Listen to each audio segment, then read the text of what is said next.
மத்திய அமைச்சர் பியூஷ் கோயல் செய்தியாளர்களை சந்தித்து வருகிறார். நேரலையில் பார்க்கலாம். எதுக்கு வந்தீங்கன்னு கேட்டா எங்களுக்கு பணம் வரலன்னு சொன்னாங்க. இது நீங்க வீடியோவில் ரெக்கார்ட் ஆகிட்டு இருக்கு, நான் உங்க மேல கேஸ் போகணும்னு சொன்னதுக்கு அப்புறம் கலைஞ்சு போனாங்க. அதனால இது துரதிருஷ்டவசம் தான். அதனால் தேர்தல் ஆணையம் இன்னும் கொஞ்சம் திறமையா கண்காணிக்கணும், ஷார்ப்பா கண்காணிக்கணும். தேர்தல் வர்றதுக்கு முன்னாடியே தமிழகம் 6 மாதத்திற்கு முன்பே இந்த வேலைகள்லாம் செய்ய ஆரம்பித்தா தான் திராவிட முன்னேற்ற கழகத்தினுடைய அராஜகத்தை கட்டுக்குள்ள கொண்டு வர முடியும்.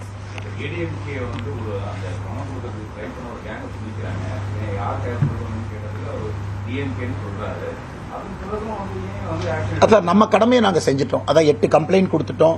அது பாருங்க, இவ்வளவு பண்ணி அந்த வேட்பாளர் செந்தில் பாலாஜி கேட்கிறாரு, எங்கிட்ட எதுவுமே இல்லை, அவங்க யாருன்னே தெரியாது. எந்த அளவுக்கு ஒரு தைரியம் இருக்கும் பாருங்க. 8 பேரை பிடிச்சி வீடியோல ரெக்கார்ட் பண்ணி ஓட்டர் லிஸ்டோட அதுல டிஎம்கே ஏடிஎம்கே அவங்க எழுதியிருக்காங்க. டிஎம்கே காரங்களை விட்டுட்டு ஏடிஎம்கே காரங்களை விட்டுட்டு ஒன்னொன்னு அவங்க மார்க் பண்ணியிருக்காங்க யாரு கொடுக்கணும்னு மிக தெளிவாக தெரிகிறது டிஎம்கேனுடைய குரூப். அதனால் எங்களை பொறுத்தவரை கம்ப்ளைண்ட் கொடுத்திருக்கோம். எலெக்ஷன் கமிஷன் பாரபட்சம் இல்லாத நடவடிக்கை எடுக்கும் நாங்கள் நம்புறோம்.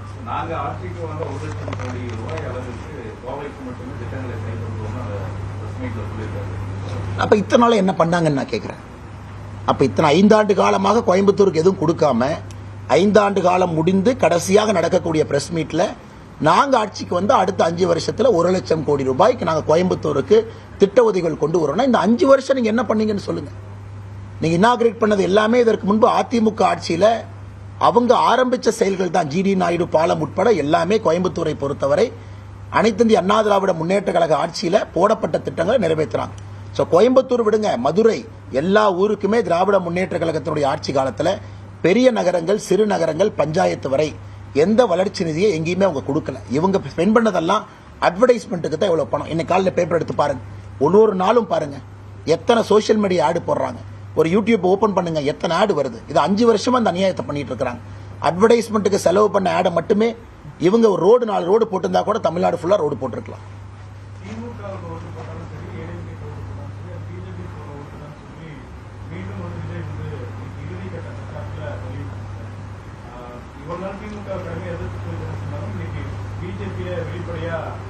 அவருடைய அரசியல், அவருடைய பார்வை, அந்த அரசியல் கட்சி அவருடைய தலைவராக இருக்கிறாரு, பேசுறதுக்கு எல்லா உரிமையும் அவருக்கு இருக்கு.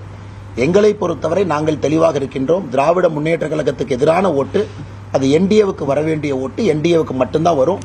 புதியவர்கள் யார் இருந்தாலும் மக்கள் அனுபவத்தை பார்க்கறாங்க, வேட்பாளருடைய தன்மையை பார்க்கறாங்க, அரசியல் தன்மை இருக்கான்னு பார்க்கறாங்க, ஸ்டெபிலிட்டி இருக்கான்னு பார்க்கறாங்க.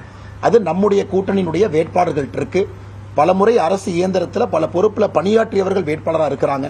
ஸோ நம்மளால தான் கவர்னன்ஸை டெலிவர் பண்ண முடியும் அப்படிங்கிறது இன்னைக்கு தமிழ்நாட்டு மக்களுக்கு தெரியும். அதனால் வேற யாரும் ரேஸ்ல கிடையாது. இன்னைக்கு ரேஸ்ல இருக்கிறது தமிழகத்தில் என்டிஏ மட்டும்தான். அது மட்டும்தான் வெற்றி கூட்டணி. திராவிட முன்னேற்ற கழகம் அப்படி இருக்கக்கூடிய திமுக இன்னைக்கு சென்னைக்கு மட்டும் தனி மேனிஃபெஸ்டோ சூப்பர் 6 அப்படின்னு கொடுக்குறாங்க. ஏன் சென்னையில தோல்வி பயம் உங்களுக்கு தெரியும், சென்னைக்கு மட்டும் இதுக்கு சூப்பர் 6. அரவிந்த் கெஜ்ரிவாலை கூட்டிட்டு வந்து ரோட் ஷோ பண்றாங்க, தேஜஸ்வி யாதவ் அவங்களை கூட்டிட்டு வந்து ரோட் ஷோ பண்றாங்க. ரோட் ஷோ சென்னையில இவ்வளவு டெஸ்பரேட்டா பண்ண வேண்டிய அவசியம். I want to thank you for all your support in carrying the message of the Bharatiya Janata Party, of the NDA, to the people of Tamil Nadu over the last several months as this election campaign went on. The media plays a very important role as the people who convey the sentiment of voters, who judge and understand what is happening in the state. And I must say that the entire Tamil Nadu election has clearly shown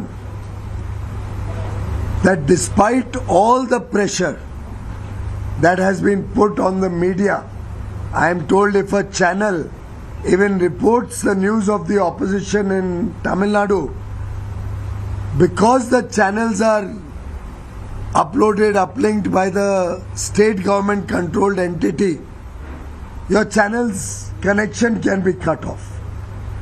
Under such immense pressure and media control, I think you have really upheld democratic principles and I want to compliment all of you for working in this very difficult situation under the DMK government and yet being the voice of the people of Tamil Nadu.